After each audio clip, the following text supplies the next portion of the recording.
and sister in Christ, Shalom. Pada kesempatan yang indah ini kita akan melakukan satu pembicaraan bersama dengan Ibu Metan, tepatnya Ibu Mei Keritan, seorang misionaris yang melayani di Paniai. Paniai itu kurang lebih 300 km dari Nabire, itu kalau jalan daratnya. Dan Bu Meitan ini punya pengalaman yang panjang tentang pelayanan misi. Kita akan menggali cerita-ceritanya supaya saudara semua mendengar, saudara diberkati, dan saudara juga punya kepedulian terhadap misi pemenangan jiwa. Ya, selamat pagi Bu Meitan. Selamat pagi, shalom. Mungkin kita akan mengawali dari awalnya, mungkin background keluarga Bu Meitan kasih cerita dikit tentang keluarga, terus lanjut dengan pertanyaan. Oke, saya keluarga, suami saya orang Texas, anak saya ada 3 dan saya punya anak angkat juga ada 2 orang, jadi mereka ada 5. Jadi dalam pelayanan itu banyak hal yang juga terjadi dalam pelayanan. Jadi saya melayani Tuhan itu dari saya umur 18 tahun dalam pelayanan misi bersama dengan suami. Ya, kalau saya dapat informasi keluarga memang keluarga yang melayani ya. Keluarga ya. Bisa cerita dikit mama atau kalau papa mama saya mereka orang biasa saja. Kalau ibu mertua saya itu mereka adalah orang-orang misi. Jadi orang tua keluarga saya itu dari papa mama mertua mereka semua rata-rata adalah orang misi semua. Suami, keluarga, saudara-saudara itu mereka semua adalah orang misi yang sudah lama stay di Indonesia, dan saya itu ketemu suami itu di Jawa. Khususnya di Surabaya. Ketemunya itu di dalam gereja, dalam pelayanan sama-sama. Iya, jadi waktu itu Bu Meitan belum pernah keluar negeri waktu itu ya. Jadi justru ketemunya di Surabaya. Surabaya. Kok bisa begitu Bu? Ceritanya gimana? Jadi ceritanya gini, pada waktu itu kan beliau ini kan diundang khotbah di tempat toko gitu. Nah pada waktu itu saya ini pimpin pujian, beliau ini khotbah.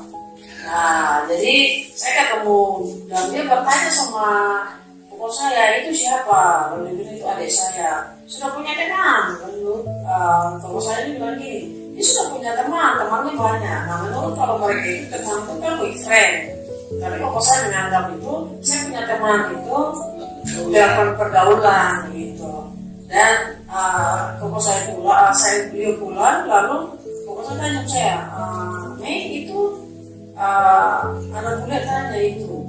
Terus saya bilang, mau tanya apa?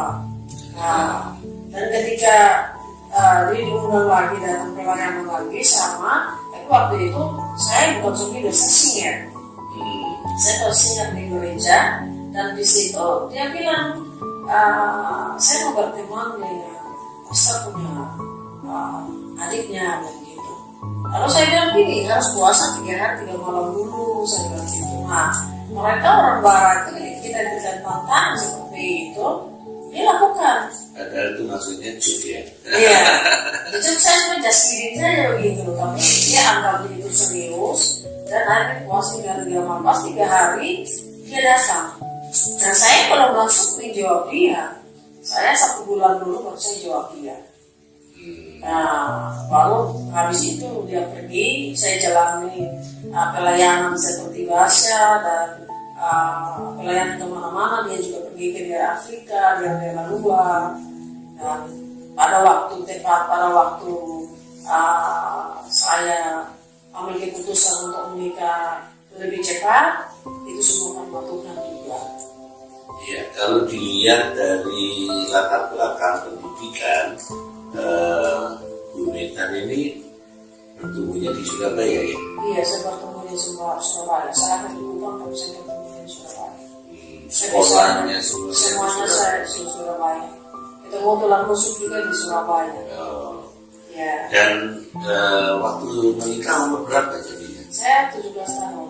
Wow, 17 tahun udah menikah ya.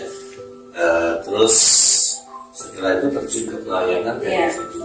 Dan terjun ke pelayanan dengan melalui sama-sama dalam pelayanan. Mungkin mulai bisa cerita awalnya pelayanan itu kemana? Jadi mulanya kami pelayanan di Surabaya itu kami pelayanan di kolong-kolong jembatan. Waktu itu di daerah yang daerah taman yang ada komodo, yang ada komodonya, yang ada buayanya. Kami pernah di taman itu belum bagus itu sekarang. Taman Tunggul kan? Iya. Oh. Di situ terus kami juga pernah di museum, kami juga pernah di alun-alun. Kami pelayanan di situ kami menjangkau pada waktu itu kan banyak anak-anak STM itu sudah berhantam sudah dekat. Jadi kami menjangkau anak-anak muda, generasi-generasi muda, karena generasi muda itu perlu diselamatkan supaya ke depan itu generasi ini menjadi generasi yang berdampak untuk Tuhan, untuk bangsa, untuk keluarganya mereka. Jadi mulanya kami melayani orang-orang jalanan, pengamen-pengamen, dan mulai itu kami diterjunkan dari misi untuk kami ke daerah-daerah Kalimantan, daerah Papua, saya balik ke Jawa, ke Sumatera, dan NTT dan hampir seluruh Indonesia saya pergi. Itu dalam tugas misi bersama-sama dengan saudara.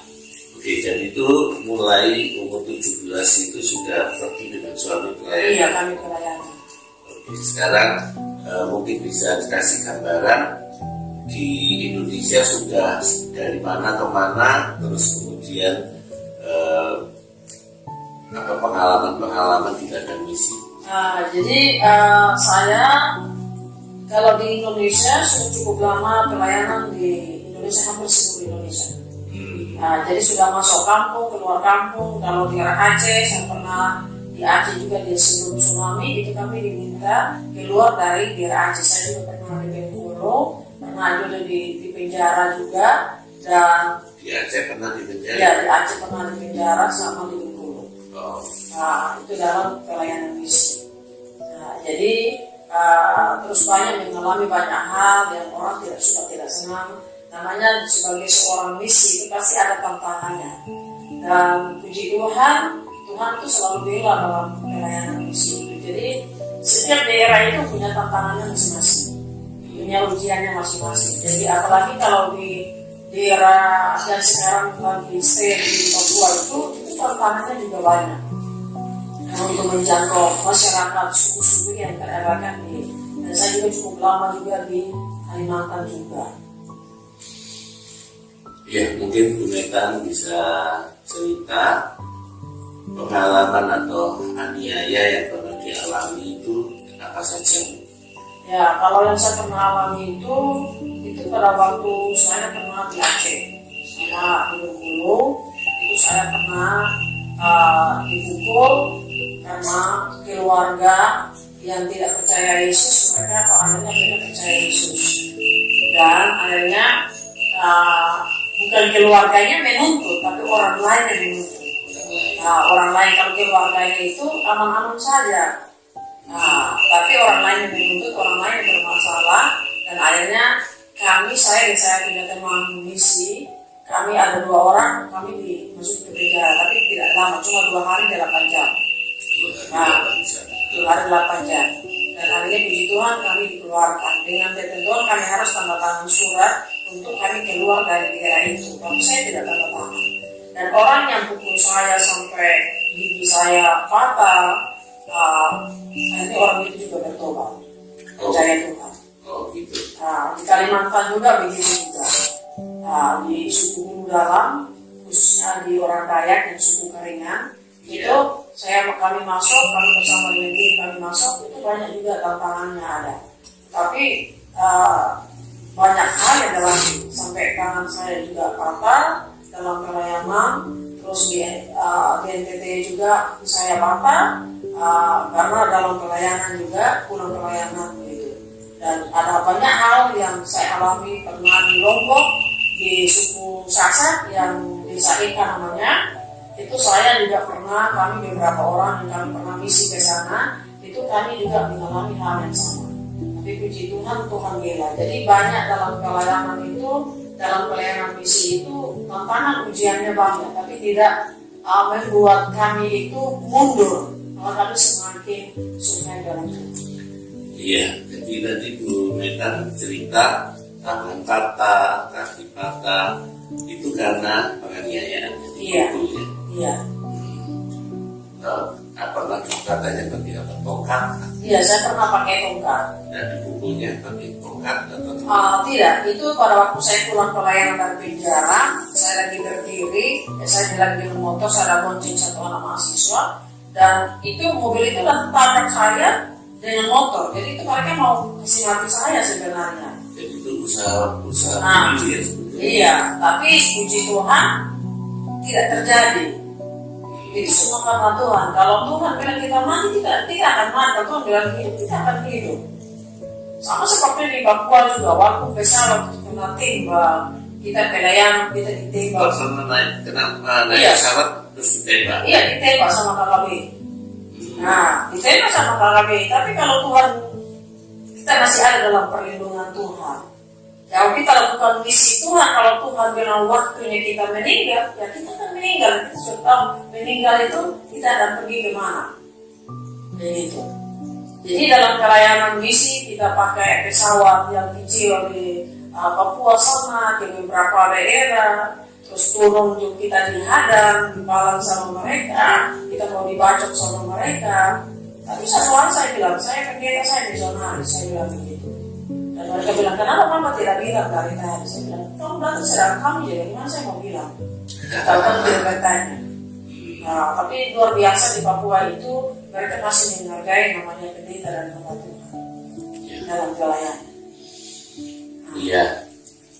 Jadi saudara, kalau kita mendengar sampai di sini ada tantangan, ada aniaya, mungkin bagi kita yang mendengar itu justru wow, udah nggak usah kesana lah, kalau jadi misionaris lah, gitu, cari pelayanan yang aman-aman saja gitu ya. Tapi kalau buat Bu Metan tadi bicara, justru pengalaman-pengalaman itu membuat semangatnya menggebu-gebu malah berkobar. Iya. Kenapa ya? Karena Bu Metan punya prinsip nanti hidup di tangan Tuhan. Amin. Ya. Bagaimana dengan saudara? Ya. Kira-kira saudara berani tidak seperti itu? Ya. Membayar harga pengorbanan Yesus di kayu salib yang sudah menyelamatkan kita dengan melayani orang lain biarpun ada tantangan, ada risiko. Ya. Nah, kita lanjutkan ya pembicaraan dengan Bu Metan. Jadi sebenarnya waktu lahir pertama sampai usia 17 tahun sekarang itu kondisinya normal semua ya? Saya normal semua. Saya kejadian itu tahun 2005. Pas jam 1 siang tanggal 1 Januari tahun 2005. Apa itu? Uh, Kaki. Kaki. Nah, Ya. Kalau gak keberatan boleh cerita apa yang terjadi yang membuat kaki jadi cacat? jadi kaki saya patah, cacat ini karena dalam pelayanan misi Di MPT. di NTT.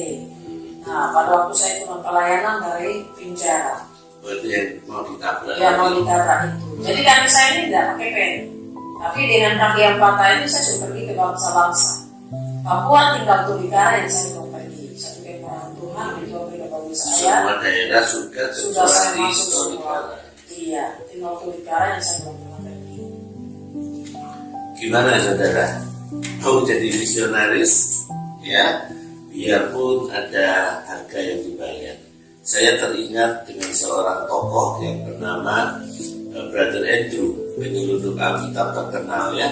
Pekerjaannya penuh risiko, penuh bahaya, dan satu kali dia ditanya sama seorang anak Tuhan, Pak, kenapa Bapak menempuh risiko itu? Apakah tidak takut dengan bahayanya? Ditangkaplah, nanti masukin penjara, dianiaya, karena Bapak menyelundupkan Alkitabnya ke negara-negara komunis, menyelundupkan Alkitab ke negara Cina, ke Rusia, bahkan sampai ke Arab, ya, ke negara-negara yang radikal di sana. Dan luar biasa jawabannya dari Brother Andrew. Dia berkata, tempat yang teraman dalam hidup kita ini adalah di pusat daripada kehendak Tuhan. the safest place in the world is in the center of the will of God. Ya, nah, maka kita percaya itu. Kalau percaya itu Tuhan memanggil saudara di mana, ya penuhi, karena itu tempat yang teraman. Jangan cari tempat aman. Gak ada tempat aman dalam dunia. Ya, orang makan tersedak di leher aja bisa mati. Ya, ada satu rekan hamba Tuhan hari ini tidur, besok sudah gak bangun. Ya, orang bilang sudden death, mati mendadak. Ya, tidak ada tempat yang aman dalam dunia kecuali in the center of the will of God. Percaya saudara? Nah, kita lanjutkan ya dengan pengalaman-pengalaman Bu Metar. Ya, kalau lihat ceritanya Bu Metar yang dalam misi mengalami banyak hal itu ya, seakan-akan Bu Metar ini tidak punya tanggungan, seakan-akan nggak punya anak, maksudnya menikah ya, tapi nggak punya anak, jadi bebas saja pergi sini pergi sana. Tapi ternyata Bu Metar ada anak ya. Iya, mungkin bisa cerita tentang anaknya berapa? Ya, jadi teman saya itu ada 3 orang yang kandung. Ada 2 itu anak angkat. Nah, jadi yang satunya sudah meninggal. Meninggal dalam tugas pelayanan misi itu di daerah Afrika. Ya, dalam tugas misinya itu dia juga pernah koma 9 bulan dan dia meninggal dalam banyak hal yang dialami. Anak pertama. Iya, anak laki-laki yang paling besar. Ya, itu koma terus meninggal atau koma hidup lagi pelayanan terus baru? Tidak, dia pelayanan sudah misi sudah cukup lama. Dari dia berumur 15 tahun itu dia sudah misi. Ya. Dia sudah misi, sudah pernah juga ke Indonesia, sudah keliling di Indonesia juga. Dan dia ditugaskan ke daerah Afrika. Itu daerah Sudan. Nah, dan dia bersama dengan teman-temannya mereka pelayanan di sana, dan akhirnya segala sesuatu kan kita kan tidak tahu. Nah, dia tidak tahu. Jadi makanya Tuhan itu buat semuanya itu baik. Begitu. Jadi ada teman bilang gini, kalau suami meninggal itu masih tidak apa-apa, tapi kalau anak yang meninggal pasti akan apa itu? Rasanya tidak mampu. Tapi saya setelah saya gini, waktu itu saya bilang gini, Tuhan percayakan kita anak itu cuma kita kelola, kita membesarkan, kita mempertemukannya. Tapi untuk pilihannya jadi hidup dalam Tuhan dan keimanan dan semuanya itu sama Tuhan. Nah, jadi kalau pilihannya dia, saya tidak pernah melarang anak-anak saya itu untuk dalam pekerjaan pelayanan misi atau mereka mau sekuler atau melayani, tapi anak-anak saya semua mereka tidak mau sekuler, semuanya melayani dengan pekerjaan misi. Semuanya. Iya, karena mereka bilang mau lihat dari kerempahannya, lihat dari dedinya, lihat dari maminya. Kita cinta Tuhan walaupun banyak hal yang mengalami dalam hidup, tapi tetap cinta sama Tuhan, tetap melayani. Ya, jadi saudara, dalam keluarga Bu Metar ini juga punya anak 3, anak angkat 2, dibesarkan, kemudian sekarang udah sekarang tinggal di mana anak-anak? Satu di Kanada, satu di Amerika, satu di Nigeria, satu lagi di Ambon. Oh, jadi udah besar-besar ya, sudah besar ya. Iya, jadi tetap ada tanggung jawab untuk keluarga membesarkan anak ya. Jadi meskipun pelayanannya seperti itu, tapi tetap ada tanggung jawab yang dilakukan dalam keluarga. Ya, kita kembali ke ceritanya Bu Metar. Harga yang dibayar di dalam pelayanan misi itu bukan hanya Bu Metar pribadi yang mengalami aniaya seperti tadi kita dengar, tapi sampai dengan darah mati. Ya, mungkin Bu Metar bisa tadi cerita dikit tentang anak pertama ya yang jadi martir di daerah Sudan ya. Sudan. Kemudian bagaimana dengan suami? Nah, kalau suami itu dia tugas waktu itu di daerah Kalimantan itu tahun 2008, itu dari daerah Sengkawang masuk ke Hulu Dalam itu jadi beberapa teman-teman mereka, dan itu masuk berita pernah masuk di TV itu. Jadi itu dia kena tikam. Dan ada juga temannya hilang sampai hari ini. Puji Tuhan pada waktu itu walaupun suami selamat cuma beberapa jam, tapi karena kehabisan darah. Jadi akhirnya dia meninggal karena tanggal 20 September. Oh, 20 September. Iya. Kalau profesi suami itu misionaris murni atau ada profesi?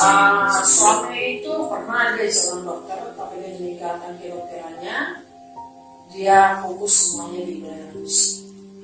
Jadi punya background dokter ya? Ya, jadi jadi waktu kan pelayanan juga pengobatan? Iya kan pengobatan melalui dokter, melalui memelihara binatang, menanam, dan membangun masyarakat yang ada di mana Tuhan tugaskan kami di daerah itu.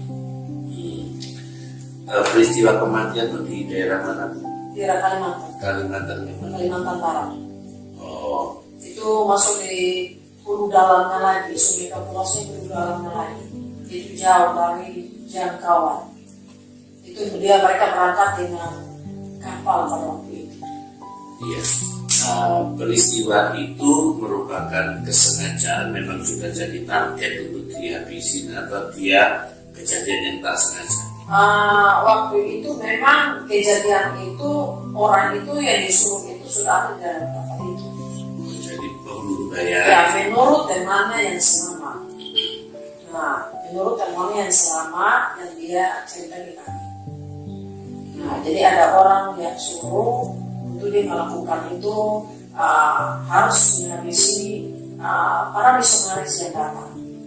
Oh, jadi ini ceritanya ada kelompok yang tidak senang dengan para misionaris. Iya, para misionaris ini. Karena mereka sudah tahu mereka mau masuk di hulu dalam itu yang notabene itu banyak yang belum, artinya banyak daerah ini tidak percaya Yesus, masih suku Karingan, orang Dayak di suku Karingan. Artinya beragama Karingan. Ya, yang belum punya agama. Nah, oke. Kita flashback ke belakang sebentar, ya. Bu Metan ini kan menikah dengan orang Amerika, ya, orang bule ya, dan pernah tinggal di Amerika, betul? Iya, saya pernah tinggal di Amerika. Di mana dan berapa lama? Saya tinggal di daerah Texasnya, di Blessing pernah. Saya pernah tinggal dulu di Anthony, di Westernnya juga pernah. Saya juga pernah di Kanada juga dengan suami. Kami cukup lama di daerah dan kami juga pelayanan di beberapa negara bagian juga di Amerika. Ya, jadi ceritanya kan sudah tinggal di zona nyaman yang enak, yang nyaman gitu ya. Iya. Tapi kemudian kenapa kok tiba-tiba ditinggal itu pergi pelayanan misi ke daerah yang jauh? Karena pada waktu itu kami sedang berdoa, waktu kami berdoa di Kanada, di Etos pada waktu itu, kami sedang berdoa. Etos itu lembaganya ya? Ya, lembaga. Jadi pada waktu kami berdoa, terus pada waktu kami juga di Color Blessing, kami sedang berdoa. Di situ para penetua misi mengatakan bahwa kalian harus balik ke Indonesia, karena di Indonesia masih membutuhkan banyak orang yang perlu diselamatkan. Nah, jadi di situ kami diutus ke daerah Jawa dan daerah Kalimantan dan di Papua. Bertugas di pelayanan di Papua. Sampai suami sudah meninggal pun dia pesan bahwa saya harus kembali lagi ke Papua. Dan akhirnya pesan suami kepada Bu Metan, saya harus kembali, kalau dia tidak ada lagi, saya harus kembali ke Papua. Karena pada waktu pertama itu saya dan suami, kedua itu saya tidak suami, ketiga ini pun saya tidak suami, itu saya bisa meninggal juga. Jadi tahun 2009 itu yang kedua kali saya ke Papuanya. Jadi tahun 96 itu saya dan suami di Merauke, dan akhirnya beliau sudah meninggal dan minta saya kembali, dan tahun 2009 saya kembali ke Papua. Dan selama saya di sana, saya pelayanan di beberapa daerah yang kami belum pernah pergi, dan saya juga lagi di Ambon lagi, pelayanan 5 tahun di Ambon, dan akhirnya pada waktu saya mau pindah ke NTT, mau kembali Kalimantan, Tuhan bilang kembali pergi di Papua. Akhirnya saya kembali ke Papua lagi tahun 2019 sampai hari ini. Saudara, kalau kita mendengar cerita Bu Metan ya, suami meninggal di Kalimantan sebagai martir, ya. Anak sulung meninggal di Sudan sebagai martir, ya. Harusnya ini kan membuat Bu Metan berkata, cukup sudah, saya kembali aja tinggal di kota. Ya, kenapa? Karena kenapa kok itu Tuhan izinkan terjadi kan gitu ya. Tapi ternyata Bu Metan ini tetap terjun di pelayanan misi meskipun sudah ada 2 orang yang jadi martir dalam keluarga. Mungkin bisa cerita motivasinya apa, kenapa kok semangatnya masih berkobar? Karena begini, saya lihat dari pengorbanan Yesus itu kita belum bisa bayar. Ya, jadi pada tahun 2019 itu kami pertemuan misi di Timur Leste. Itu mentor saya bilang, walaupun kamu suami anak sudah meninggal dan kamu sudah cacat, kamu belum bisa bayar pengorbanan Yesus. Dan saya lihat bahwa Yesus pun sendiri meninggalkan surganya, meninggalkan kehidupan semua namanya dan semuanya. Dia memberi hidupnya bagi kita. Nah, kita ini belum apa-apa, Pak Heru. Kita ini belum apa-apa. Kita belum bisa memberi yang terbaik buat Tuhan. Jadi saya melihat dari suami dan anak saya, kalau mereka memberi hidupnya mereka itu habis-habisan, saya mau ketemu dengan suami saya dan anak saya. Nah, jadi firman Tuhan katakan bahwa buat apa kita mempertahankan nyawa kita kalau kita akan kehilangan nyawa kita. Nah, dan Galatia 2 ayat 20 bilang bahwa kita hidup ini bukan karena kita lagi, melainkan Tuhan Yesus itu kebenaran itu yang hidup dalam kehidupan kita. Sebab hidup yang kita hidup sekarang itu karena Tuhan, karena Kristus yang hidup dalam kehidupan. Jadi semua yang bisa itu yang saya hadapi, memang saya pernah down. Saya pernah bilang begini, Bapak, kenapa Bapak harus pilih saya?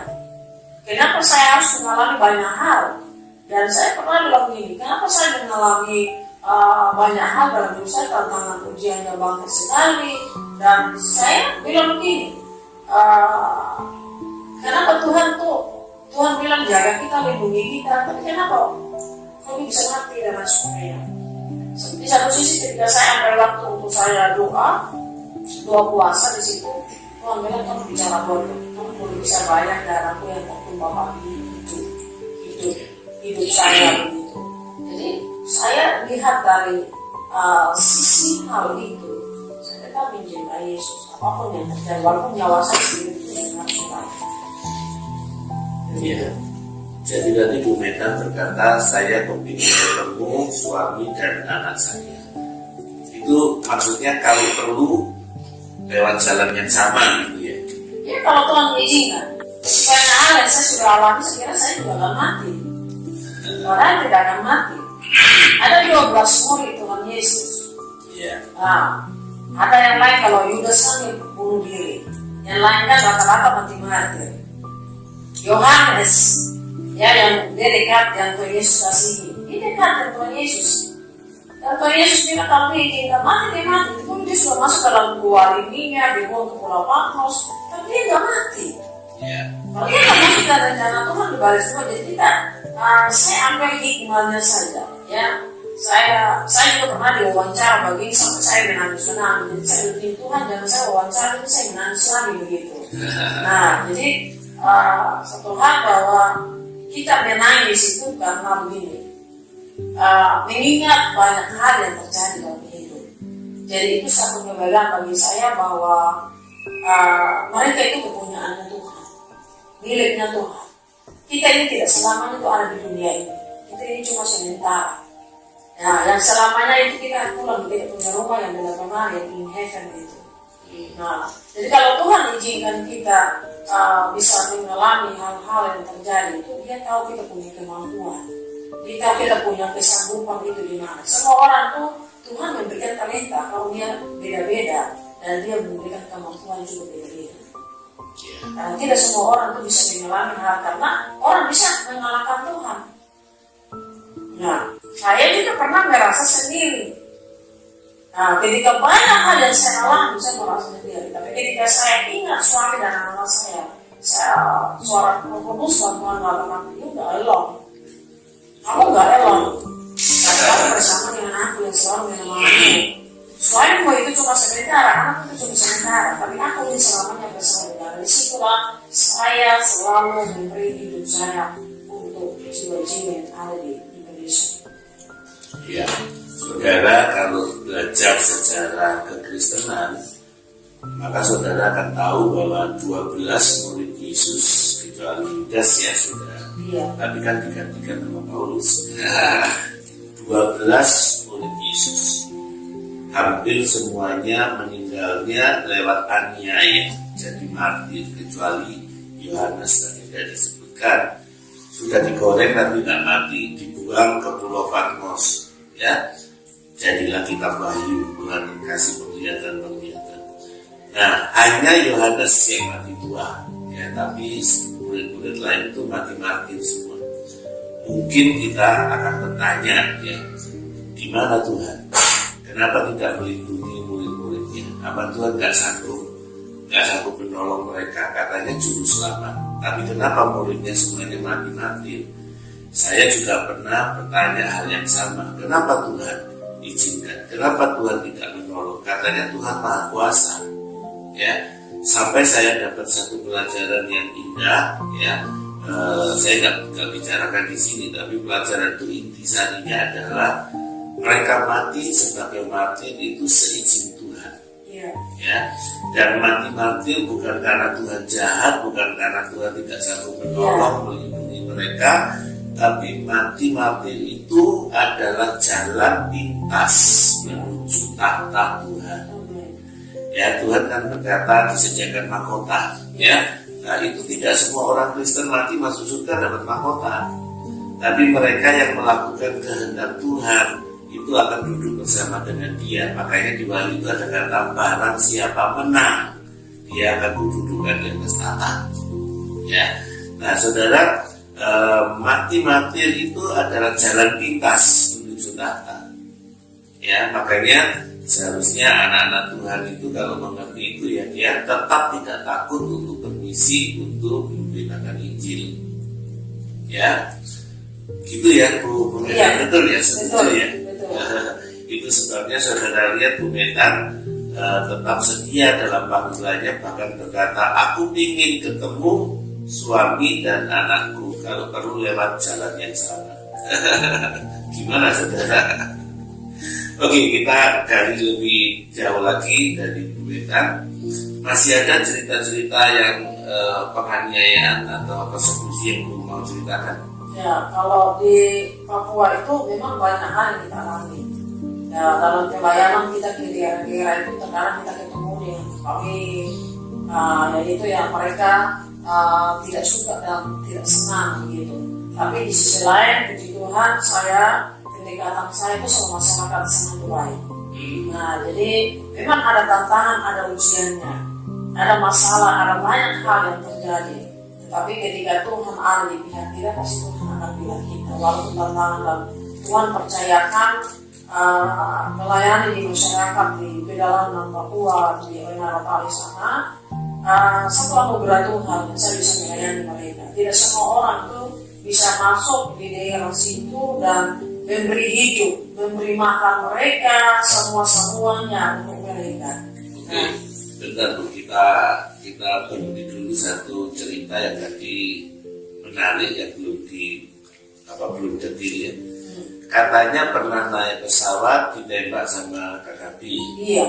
Kena nggak itu pesawatnya? Pesawatnya kena. Terus melakukan pendaratan darurat. Iya, pendaratan darurat. Mungkin bisa cerita lebih detil itu. Ya, jadi pada waktu itu saya ke Puncak Jaya sama Jaya Wijaya. Oh, Puncak Jaya sama itu daerah pada waktu itu daerahnya mereka tuh di sana. Terus saya pernah ke Ilaga. Jadi ada beberapa tempat yang kami pernah pergi itu mereka tembak pesawat. Nah, dan itu pesawatnya itu ditembak dan akhirnya kami kembali untuk mendarat. Tentu itu pesawat kecil. Pesawat yang kecil yang paling yang pada waktu itu ada muat 6 orang di dalam. Oh. Jadi kapal yang pilot di dalam. Tapi nggak ada penumpang kena, nggak ada pesawat. Puji Tuhan tidak kena, cuma kena pesawat saja. Oh, tapi berhasil kembali. Puji Tuhan dengan baik dan semua selamat. Oke, iya. Oke, bisa cerita sekarang Bu Medan pelayanan Papua, mungkin bisa ceritakan pelayanan Papua. Ya, kalau pelayanan di Papua ini, sekarang itu saya pelayanan dan ada Tuhan percayakan di dalam pelayanan itu di Presiden Papua dan kami melayani 600 lebih anak-anak Papua untuk sekolah, rumah singgah, baik mendidik karakter mereka.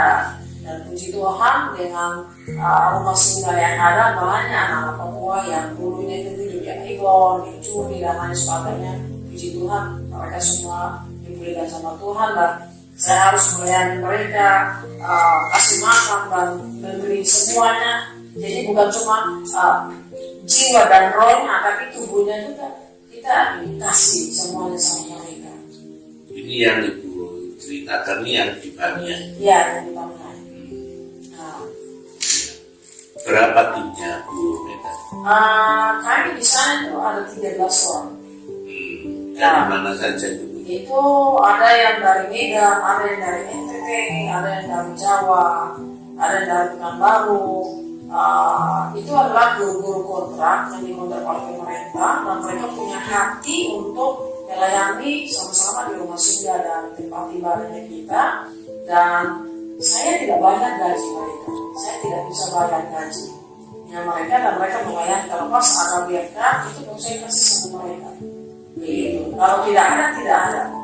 Jadi mereka itu bukan orang yang Bu Meta rekrut, bukan ya? Bukan. Tapi datangnya lewat program pemerintah. Program pemerintah dengan pusat arah sehat itu mereka bantu dan ada beberapa guru yang mereka sudah kembali pulang ke kampung-kampung mereka dan saya sangat berterima kasih karena mereka juga sudah membantu di rumah singgah dan tempat ibadah yang kita ibadah sama-sama. Jadi kalau mereka datang lewat program pemerintah, berarti kan nggak selamanya ya, cuma satu period of time ya. Iya. Berapa lama? 2 tahun sekali. 2 tahun sekali dan mereka itu pun tidak setiap bulan pun mereka terima gaji. Kadang gaji mereka 2 bulan dulu baru terima. Nah dan selama itu kan biaya hidup di pedalaman itu kan mahal dan mereka itu semua adalah tulang punggung keluarga. Ya anak-anak itu semua, guru-guru itu semua adalah tulang punggung keluarga. Dan biasa kalau kita pelayanan itu persembahan dan perpuluhan itu saya tidak ambil. Semuanya kembali kepada masyarakat dengan mama-mama janda yang ada, selain 50 lebih yang ada bersama saja anak-anak itu untuk memberi makanan juga kasih ke mereka. Dan guru-guru pada waktu mereka tidak ada uang, mereka bisa pakai untuk biaya mobil, makan minum kan untuk saya dan mereka bisa bawa pulang juga makan minum juga tempat penginapan mereka. Oke, saudara, kalau mendengar cerita Bu Meta seperti ini, memberi makan anak-anak, janda-janda segala macam, terbayangnya Bu Meta ini kaya raya ya, punya. Haleluya. Memang kita kaya dalam segala hal. Ya. Mungkin kita dengar situasi keuangan atau bagaimana biaya itu bisa menggunakan. Ya, jadi saya pada waktu saya ke Singapura ada kegiatan di pendeta Kohi punya gereja, ya, City Harvest kami ada pertemuan leader pada waktu itu. Jadi saya pada waktu saya pulang, saya bilang begini, Tuhan apa yang saya mau berikan buat orang-orang Papua ini, saya nggak punya kekayaan, saya bilang begitu. Saya nggak punya harta yang banyak, bagaimana ya saya tolong ini begini banyak. Orang-orang datang ke saya untuk meminta ditolong begitu. Nah, dan saya pun tidak ada bekerja sama dengan pemerintah dan lain sebagainya. Saya murni gitu. Lalu Roh Kudus dan Tuhan bicara begini, kamu punya rumah, kamu punya mobil. Nah, pada waktu itu saya jual rumah dan mobil saya. Wow. Dan saya membantu membangun rumah-rumah masyarakat, ada beberapa rumah masyarakat yang saya tolong, dan sisanya itu saya nabung untuk hari tua saya. Dan baru-baru saya bangun rumah singgah 2 tahun yang lalu, saya bangun rumah singgah itu dari deposito saya habis semua. Saya jual barang mas, saya pelihara babi, ayam, saya pelihara babi, saya pelihara bebek dan lain sebagainya. Untuk saya bisa membangun rumah singgah itu, saya tinggal dan sekalian dengan anak-anak yang ada bersama dengan saya di guru. Nah, saya tanya tuh, punya banyak donatur? Saya tidak ada donatur, saya tidak ada sponsor. Ya, jadi ketika orang mau memberi, baru itu saya kasih makan anak-anak. Nah, Nah, jadi kalau ada berkat saya langsung kasih makan anak-anak. Begitu. Dan saya tidak punya sponsor tetap atau donatur tetap, itu tidak ada. Ya. Ya. Jadi begini semuanya dengan perjuangan dan biaya sendiri. Iya, perjuangan dan biaya sendiri. Gaya hidup juga biaya sendiri. Saya kenal beberapa misionaris, terutama di Papua, yang seperti Bu Metan ini, ya. Ada Pak Abimelek yang ada di Sentani pelayanannya ke Pegunungan Bintang, ada Bu Jenny Bala yang tinggalnya juga punya rumah sementara, rumah singgah itu di Sentani, tapi pelayanannya ke Mabramu, ya. Orang-orang seperti mereka ini saya sebut orang-orang yang tidak alkitabiah. Kenapa? Karena Alkitab itu berkata ada yang diutus, ada yang mengutus. Kalau saudara baca kitab Roma 10 ya, ada yang diutus, ada yang mengutus. Tapi Bu Metan, Pak Abimelek, Bu Jenny Bala ini mengutus dirinya sendiri. Jadi kan tidak alkitabiah ya. Mereka pergi diutus dan yang utus mereka juga gitu. Artinya berjuang sendiri. Ya. Kenapa hal itu terjadi? Ya, banyak misionaris yang seperti itu. Ya, saudara dengar tadi Bu Metan sampai jual rumah, jual emas-emasan, jual mobil segala macam. Karena pengutusnya yang sekarang kurang berfungsi. Ya, ada banyak gereja besar, ada banyak gereja mega church yang membangun kekayaannya tidak disalurkan ke misi, tapi dipakai untuk membangun properti di kota. Ya, saya pernah ada di sebuah gereja yang cukup kaya di Surabaya. Lalu saya lihat proyeksi keuangan mereka, laporan keuangan tahun yang lalu, proyeksi tahun ke depan. Saya lihat tidak ada dana misinya, padahal uang masuk itu bermiliar-miliar gitu. Saya tanya, kenapa tidak ada dana misinya? Jawaban dari pengurus itu bilang, ya, kalau kita kasih dana ini untuk bermisi, keluar uang banyak, nggak ada hasilnya, nggak tampak. Ya, sementara kami kan harus tanggung jawab dengan para donatur. Mereka bertanya, uang kami kemana? Nah, karena itu kami memilih membangun di kota, bangun sekolah, bangun apalagi poliklinik, bangun ruang khusus, memperbaiki gedung gereja. Pokoknya seperti itulah programnya. Kenapa? Supaya kalau donatur bertanya, kami bisa katakan, ini loh uangmu di sini, bangunan ini, dan seterusnya.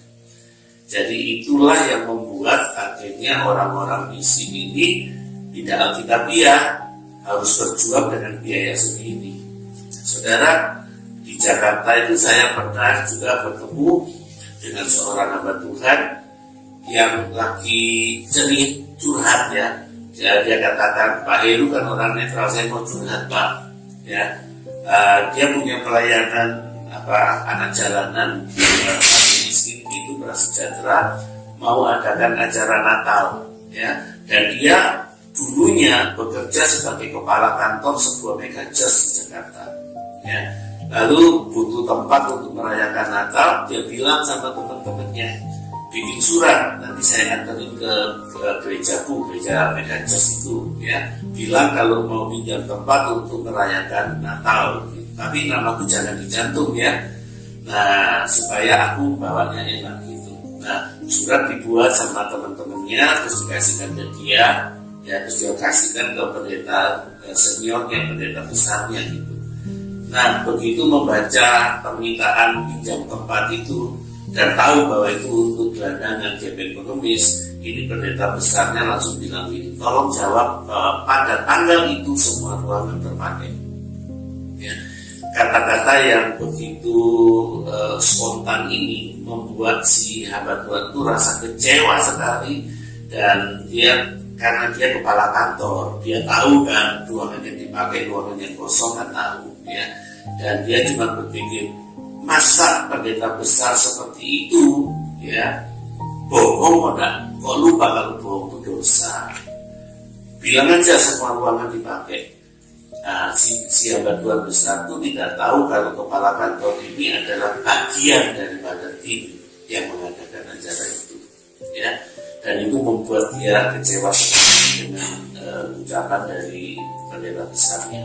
Ya, dia kasih tahu saya, saudara, ya, Pak, pendeta besar saya itu Pak punya uang 4,4 T, ya, dan tidak tahu dipakai buat apa, mau disimpan di Swiss. Bayangkan saudara, kalau uang sebanyak itu nggak usah semua lah, setengahnya aja dipakai untuk di jalankan misi, ya. Dan kita bisa melakukan berapa banyak hal mereka para misionaris ini untuk memenangkan jiwa, melayani, membangun di daerah. Jadi saudara, itulah situasinya. Saya mau bertanya kepada saudara semua, ya, mau nggak saudara membantu para misionaris ini jadi alkitabiah? Ya, caranya gimana? Kalau saudara bisa pergi ke ladang misi, pergilah. Tapi kalau saudara tidak bisa pergi ke ladang misi, kenapa kita tidak support mereka? Kenapa kita tidak dukung mereka? Ya, ada beberapa anak Tuhan itu sudah bicara dengan saya, ya, tidak lagi mau memberi persembahan pada gereja-gereja yang sudah kaya. Kenapa? Lebih baik uang mereka disalurkan ke ladang misi untuk pemenangan jiwa. Setuju ya, saudara? Ya, kalau setuju, ya mari kita dukung pelayanan-pelayanan seperti Bu Mintan, Pak Abimelek, Bu Jenny Bala, supaya kembali alkitabiah. Ada yang diutus, ada yang mengutus. Ya, kalau saudara setuju, ya mari kita laksanakan. Kita mungkin bisa cerita lebih banyak pelayanan di Panya itu. Ya, kalau di Panya itu saya melayani janda-janda dan ada juga lagi berusaha untuk merenovasi rumah mereka. Karena rumah mereka itu tidak layak untuk ditinggal. Kenapa? 3x4 dan itu rumah mereka kumuh sekali. Seperti kandang babi, ada yang tinggal di kandang babi. Nah, jadi ada beberapa rumah yang sudah miring dan lain sebagainya, dan itu tidak ada bantuan. Dan puji Tuhan, baru-baru itu ada dari pemerintah Papua Tengah ini, salah satu teman pendeta dihubungi saya karena saya melayani masyarakat di atas. Dia minta untuk saya undi, dan saya pergi ke rumah jemaat orang-orang di Sui yang bagiannya pakai tani semua, yang hidup makan mereka juga susah. Dan itu untuk rencana untuk mau renovasi rumah mereka. Dan saya datang pergi foto, dan hari saya minta tim itu datang pergi dan foto sendiri dan bicara dengan masyarakat itu sendiri. Nah, yang saya ingin adalah kami mau membangun orang-orang Papua di sini punya kehidupan. Karena banyak anak-anak yang di rumah singgah itu banyak yang tidak sekolah, ada yang putus sekolah, ada yang tidak sekolah sama sekali. Karena dia harus jaga adiknya, karena anak saudaranya banyak, mamanya kerja, dia harus jaga adiknya. Dia juga harus ikut orang tuanya ke ladang untuk dia bekerja untuk UBI. Nah, bikin bedding begitu untuk mereka bisa menanam. Dan pelayanan di Papua itu kan menjangkau orang-orang yang benar-benar notabene adalah mereka belum benar-benar hidup dengan Tuhan. Iya. Artinya mengaku Kristen tapi belum mengerti kebenaran. Iya. Ya. Saya teringat pelayanannya Pak Abimelek ketika dia membangun di sebuah desa di Pegunungan Bintang, lalu sampai membuat landasan pesawat. Ya. Pak Abimelek itu sudah membangun lapangan terbang kurang lebih 10. Ya. Tapi jangan dibayangkan lapangan terbang besar seperti di kota. Ya. Tapi lapangan terbang untuk pesawat kecil udara gitu ya. Tapi itu tetap dulu kerja minimal 4 tahun ya untuk membangun semuanya itu ya. Pak Abimelek sudah membangun 10 lapangan terbang. Nah, pada waktu di sebuah kampung dia sedang mengerjakan itu semua, datanglah suku lain ke tempat itu menjumpai Pak Abimelek, lalu berkata begini, Pak Abi, kami mau jadi orang Kristen, dapatkah Pak Abi mengajar kami? Nah, Pak Abi kan tentu bertanya juga ya, kenapa kamu mau jadi Kristen? Gitu. Jawabannya apa? Ya supaya kami juga maju, supaya kami juga punya rumah, supaya kami juga punya punya lapangan terbang. Jadi konsepnya itu bukan karena kesadaran firman mau bertobat tinggalkan hidup lama, bukan. Tapi karena mereka kurang terdidik, mereka cuma lihat tuh kampung itu jadi Kristen kok maju ya, kampung kami malu juga jadi Kristen gitu. Ya, jadi karena itu pelayanan di sini masih terus diperlukan ya untuk menjelaskan kebenaran kepada mereka, membuat mereka percaya Yesus karyanya sampai kelahiran baru ya. Jadi itu diperlukan ya. Gitu. Sekarang spesifik ya metodenya. Mungkin Bu Meta bisa ceritakan dalam kondisi sekarang ini poin-poin apa yang Bu Meta perlukan untuk panitia. Yang saya perlukan itu adalah guru. Tapi tentu yang tidak dibayar Bu Meta ya. Ya, tapi dibayar saja. Dan dia harus cari sponsor. Jadi yang ada sponsor. Iya. Oke, terus kehidupan anak-anak makan minumnya, guru-guru di sana punya biaya hidupnya. Terus saya juga mau. Berarti poinkan tuh, satu guru yang ada sponsor, yang kedua biaya makan minum anak-anak murid. Dan guru. Nah, sebentar ini berapa muridnya? Ada 600 lebih. 650 kira-kira. 635. 635 tepatnya. Ya. Ya. Kemudian untuk guru-guru biaya hidup. Jadi makan minum untuk janda-janda dulu di sana. Yang keempat makan minum untuk janda-janda. Janda-janda. Kalau guru ini tadi biaya hidup, ini berapa guru yang ada? Guru sekarang tuh yang sisa itu ada 8. Ada 8 ya. Jadi 5 sudah pulang. Iya. Jadi biaya hidup untuk 8 orang guru. Iya. Kemudian yang janda-janda itu ada 54 ibu-ibu janda di sana. Iya, jadi itu beri makan mereka, terus kebutuhan mereka juga. Saya biasa mereka bawa sayur dan lain sebagainya itu mereka minta beras, ada minta uang beli sabun, beli lain-lain sebagainya. Tapi juga kebutuhan material juga ada yang misalkan buku sekolah, buku bacaan kita. Ya, kami butuh Alkitab. Kami butuh Alkitab dan kami lagi berdoa untuk cari tanah untuk bisa membangun asrama penginapan sekalian kami, karena rumah singgah itu kami membina anak-anak itu punya karakter hidup mereka. Jadi pembinaan kerohanian mereka dan juga belajar. Iya.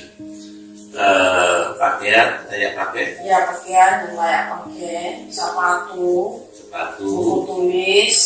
Kayak baru-baru pernah Pak Heru dengan teman-teman yang kirim snack. Nah, itu mereka sudah sekali, mereka senang sekali. Iya. Saudara, kami dulu mengumpulkan pakaian layak pakai untuk kita kirimkan ke Papua supaya mendukung para misionaris di sini. Ya, pakaian layak pakai itu bahasa lainnya adalah pakaian bekas. Ya. Waktu kami kumpulkan, kami menerima banyak orang yang kumpulkan itu. Kami cukup terkejut karena waktu kami sortir itu kita bagi dua. Ada yang bisa dikirimkan ke Papua, ada juga yang tidak bisa dikirimkan alias harus dibuang. Karena kalau yang ini pakaian bekas, kalau yang satunya bekas pakaian. Jadi saudara bisa ngerti ya. Ada yang sudah sobek-sobek bolong, ada yang kotor kumel, ada yang bau, ya. Jadi di lantai 1 kami rumput 3 lantai, ada yang kasih koper, isi pakaian bekas, ya. Di lantai 1 begitu dibuka baunya sampai lantai 3. Ya, jadi kadang-kadang orang Kristen itu harus diajar atau harus belajar untuk memberi yang baik. Saudara, mereka itu juga manusia, mereka juga sesama. Pak Abimelek pernah mengeluh waktu menyalurkan pakaian dan disortir, dibuka di sana, ternyata nggak bisa dipakai. Dan orang Papua itu sempat bilang begini, Bapak, kami ini juga manusia. Artinya apa? Ya jangan diperlakukan seperti itulah. Kalau mau berilah yang terbaik, begitu. Jadi kami memang harus membuang yang tidak layak itu. Tapi kami sudah butuh juga. Jadi kalau ada yang mau tahu, tadi saya kirimkan apa-apa yang tidak layak pakai atau yang tidak tepat, ya. Masa orang Papua disumbang high heels, ada yang sumbang jas, ya. Orang Papua ngapain pakai jas? Oh, ada gunanya sih kalau jas. Tapi bilang kalau mau bawa kayu dari hutan, kan potong kayu bakar atau apa gitu, jas itu berguna bagiku supaya nggak luka gitu. Ada yang kasih pakaian dancer, ya, dancer gereja yang ada yang sitrut atau yang itu ya, apa sitrut sama yang satunya lobang-lobang itu loh, pakaiannya kurang bahan. Ngapain kasih pakaian pesta, pakaian kota yang seperti itu ke orang Papua? Jadi akhirnya Pak Abimelek itu katakan kepada saya, kalau mau sumbang pakaian untuk Papua, tidak usah yang aneh-aneh, tidak usah yang macam-macam, ya. Jangan seragam sekolah yang sudah ada tanda tangannya banyak temannya itu yang sudah kotor semua, ada. Ya, kasihlah celana pendek sama kaos. Ya, itu aja sudah. Jangan kirim yang lain-lain ya. Jadi itu tidak berguna. Itu justru akan high cost karena kirim ke sana kan mahal. Ya, kadang nggak bisa dipakai. Ya, dan tolong kalau ada yang mau kasih barang-barang seperti itu ya, jangan gunakan kesempatan ini untuk bersihin rumah gitu. Jadi yang nggak perlu dikirim. Kami menerima banyak buku agenda yang sudah tahunnya lewat, lah buat apa? Ya, jadi majalah-majalah yang sekuler buat apa? Ya, jadi tolong kalau mau memberi berilah yang baik. Ya, Bu Neta mungkin ada pesan. Ya, jadi bagi teman-teman, saudara-saudara semua, ya, kalau ketika kita mau memberi atau kita mau hidup setia dengan Tuhan, jangan pernah menyerah dan jangan pernah menyalahkan Tuhan, bahwa setiap masalah ujian kita hadapi itu semakin hari semakin kita hidup dalam Tuhan, tetap setia, kita sedang taat, kita tetap memperjuangkan keselamatan kita, hidup kita di bumi ini untuk menuju kepada kerajaan surga. Jadi kita tetap menjadi orang Kristen yang percaya sama Tuhan dan jangan mengalahkan Tuhan atau jangan mengalahkan siapa-siapa. Tapi kita percaya bahwa kita bersama Tuhan, kita melakukan segala perkara yang besar. Dan bagi Bapak Ibu Saudara yang mendukung pelayanan misi, dukunglah dengan hati yang tulus daripada Tuhan, menabur, memberi. Jadi kita memberi itu bukan karena tubuh kita kaya dulu baru kita memberi. Tapi apa yang kita punya pada waktu Tuhan begini, apa yang kamu punya, kamu berikan. Nah, dari situlah saya melakukan firman itu dan Roh Kudus dan puji nama Tuhan. Saya selama suami sudah meninggal sudah 16 tahun ini, saya tidak pernah minta uang di anak-anak saya atau di keluarga saya tidak pernah minta karena saya percaya burung di udara Tuhan pelihara, tanaman tidak ada daging Tuhan pelihara, dan kita melebihi daripada itu semua. Terima kasih. Ya. Yesus berkati. Bu Neta kalau bilang bahwa perginya sebenarnya kan swadaya ya, bisa berusaha sendiri. Bertahan selama ini di ladang misi pasti juga mengalami banyak mujizat. Iya. Ya toh. Nah, mungkin satu mujizat yang cukup spektakuler mungkin bisa cerita tentang jiwa-jiwa bagaimana Tuhan itu. Ya. Jadi ketika saya mau membangun rumah singgah, karena saya harus kumpulkan uang dulu dan lain sebagainya untuk membangun rumah singgah. Dan pada waktu saya mau bayar tukang, karena tukang minta uang untuk bayar mereka, saya bilang iya nanti baru bayar. Nah pada waktu itu saya tidak ada uang. Nah dia minta 10 juta waktu itu. Dan itu saya tidak ada uang untuk saya bayar mereka. Dan besok malamnya ada yang hubungi saya, Oma datang ke sini nanti saya mau memberkati pelayanan. Dan dia pas kasih 10 juta pas yang saya butuhkan. Dan saya kasih ke Tuhan. Dan puji nama Tuhan, selama saya hidup ini sudah 50 tahun lebih, saya tidak pernah hutang atau saya pinjam apa kredit karena saya percaya Tuhan. Dan banyak mujizat Tuhan. Kalau saya bilang hidup kita ini sudah mujizat Tuhan. Yang paling terbesar dalam kita punya kehidupan. Dan banyak ketika kebutuhan kita mau butuh mau ini, Tuhan cukupkan dan Tuhan arahkan. Jadi kita bless to bless gitu. Ya. Terakhir ini kalau nggak salah dapat berkat mobil, betul? Betul. Ada satu teman pendeta di Jakarta, dia datang ke pelayanan kami dan lihat sendiri anak-anak sendiri, kami muat mereka sampai 5 mobil, kasih pulang ke mereka punya rumah, kasih naik mama-mama, dan akhirnya dia punya anak ini punya mobil. Anaknya punya mobil, anak perempuannya ini punya mobil, akhirnya dia kasih mobilnya. Jadi pada waktu mobilnya datang, saya juga berangkat pada ikut kegiatan juga di Bali. Nah, jadi mobilnya ada di rumah. Ya, di Banyai. Mereka kirim dengan pakaian-pakaian, kasih masuk di dalam mobil, ada tas buat anak-anak Papua dan mama-mama di sana. Mereka ada yang sudah dapat, ada yang belum saya bagi, karena saya tunggu biar itu nanti hadiah Natal bagi mereka nanti.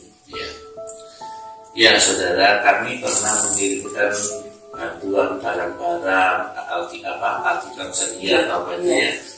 Nah, itu kita cuma bisa kirimnya sampai Nabire, ya, dari Jawa ke Nabire. Lalu dari Paniai, Bu Metan sewa mobil untuk ambil barang di Nabire bawa ke Paniai. Itu sekali sewa 2 juta ya kurang lebih ya. 2 juta sewa mobil. Ya, jadi seperti itu kondisinya ya. Jadi saudara, mari taruhlah hati saudara di tempat di mana hati Tuhan itu berada, yaitu apa? Pemenangan jiwa. Mari kita sadari bahwa Bapa yang di surga itu cuma punya 1 anak, only one, 1 anak, ya. Tapi dia menyerahkan anaknya untuk menjadi misionaris, akan mati martir ya di kayu salib. Ya, kalau Bapa di surga berkorban seperti itu, melakukan itu karena kasihnya pada kita, masa kita tak mau melakukan kasih kepada sesama? Ya, kalau membaca firman Tuhan jangan cuma menghafal Yohanes 3 ayat 16 ya.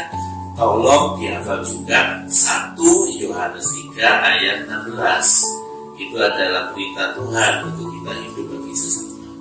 Ya. Oke, sekarang kita akan masuk dalam bagian akhir dari wawancara kita. Bagaimana pelayanan misi ini bisa berlanjut? Ya, tentu perlu generasi penerus.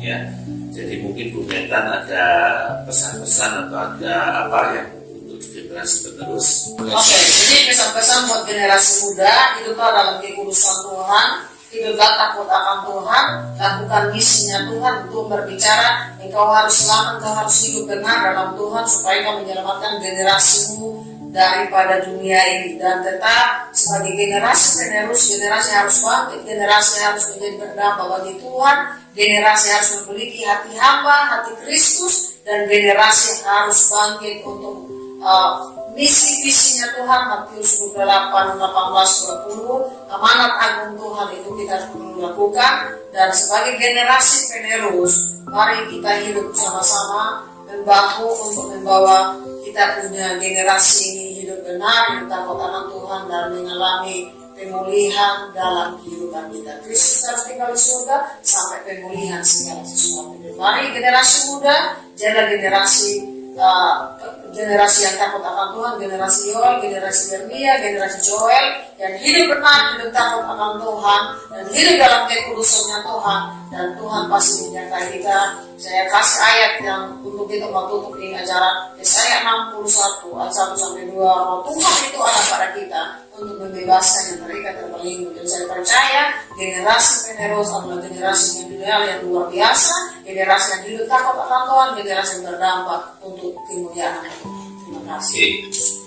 Saudara, saya akan cerita satu pengalaman saya ketika saya pergi ke Timika, yang kapal jantungnya Papua itu ya, Timika. Ya.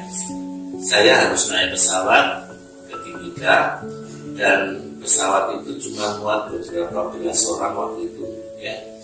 Ketika saya duduk, saya lihat ini ada orang Barat, orang Bugli, orang asing, pemuda ya, masih umurnya mungkin paling ya 20-an sekian gitulah ya. Dan dia pakai bawa perbekalannya, bawa bagasinya segala, orangnya masih muda, orangnya ganteng, ya istilahnya kalau dia mau cari pacar tuh bisa dapat cepat gitu karena orangnya ganteng memang, ya. Terus kemudian masa depan panjang karena dia masih muda, ya. Saya ini penasaran, saya pikir jadi turis karena kan di Timika itu ada terkenal lembah Halim, ya. Jadi saya ini bertanya, Pak, Anda datang ke sini ini ngapain gitu? Kan saya bukan dia turis, pasti dia jawab, oh aku mau jalan-jalan, aku mau lihat lembah Halim dan seterusnya. Ternyata jawabannya mengejutkan saya. Dia bilang, aku adalah misionaris, ya.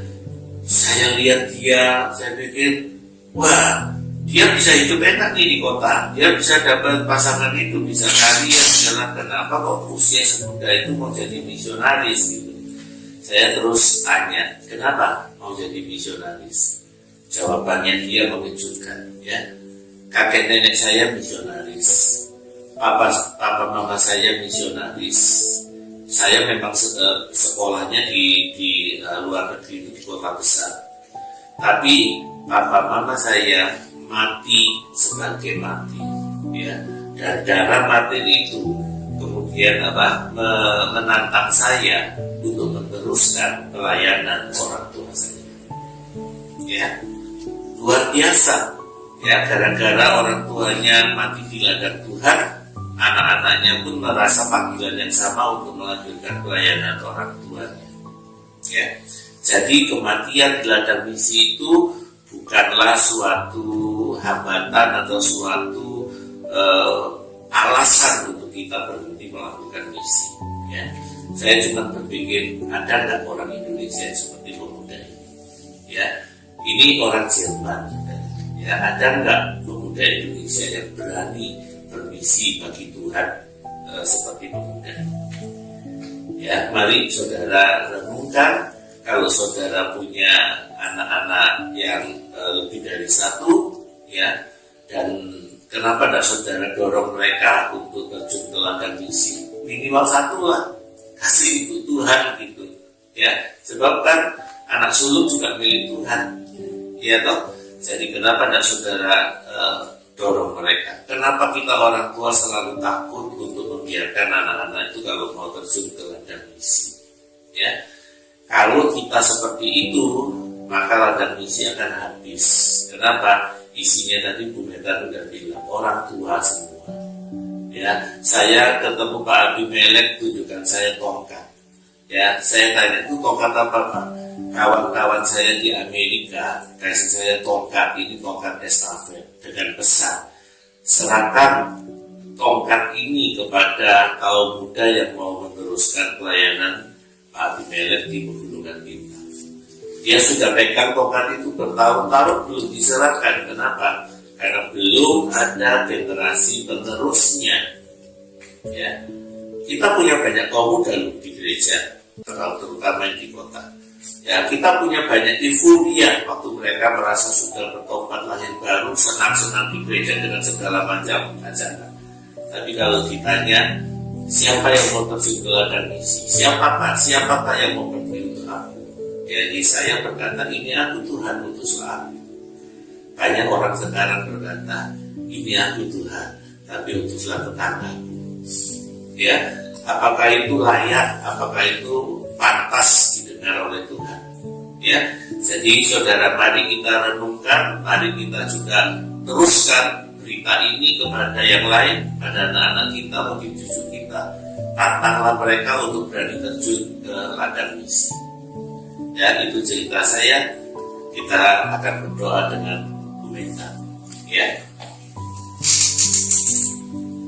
Bapak, kami sangat bersyukur karena Tuhan begitu hebat dan luar biasa dalam hidup kami. Terima kasih Bapak Muda yang terbiasa yang Bapak berikan bagi kami. Kami berdoa bagi generasi kami Tuhan, adalah generasi kami dipulihkan oleh Tuhan. Dan generasi kami adalah generasi yang memiliki hati buat Engkau Yesus dan jiwa-jiwa yang banyak terhilang di luar sana. Pakai kami gereja-gerejamu Tuhan, hamba-hamba Tuhan yang ada untuk membawa dampak bagi dunia ini melalui generasi yang ada. Kami bersyukur berkati Pak Heru bersama dengan timnya semua dalam pekerjaan pelayanan dan berkati semua umatmu di seluruh muka bumi ini. Kami percaya para misionaris yang akan mengalami mujizat Tuhan melalui kehidupan kami, banyak generasi diberikan, diberikan oleh Tuhan. Terima kasih, kami bersyukur dalam nama Yesus. Haleluya. Amin. Sekarang kami mau ajak saudara bermisi ke Papua. Pelayanan misi di Papua memerlukan banyak dukungan doa dan dana. Banyak guru misi di pedalaman perlu disubsidi atau diadopsi. Jika saudara bisa pergi melayani, pergilah. Jika saudara tidak bisa pergi melayani, mari dukung saudara-saudara kita yang bisa pergi melayani dengan doa dan dana. Kami mengumpulkan bantuan barang untuk Papua berupa Alkitab, buku rohani anak-anak, buku kesaksian, peralatan sekolah, sepatu sekolah, peralatan mandi, permainan sekolah minggu, makanan, snack dan permen, celana pendek untuk anak-anak dan dewasa, kaos untuk anak-anak dan dewasa.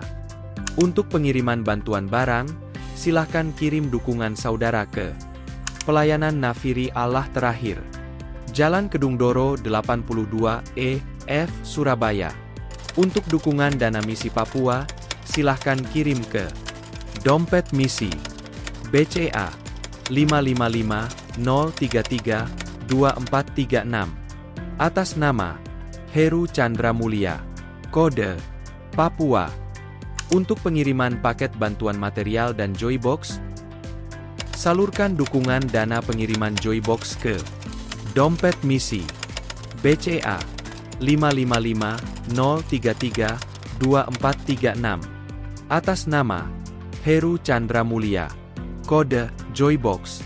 Untuk informasi lebih lanjut silahkan hubungi Saudari Linda, WA +62 81 759 1948. Together for the Gospel.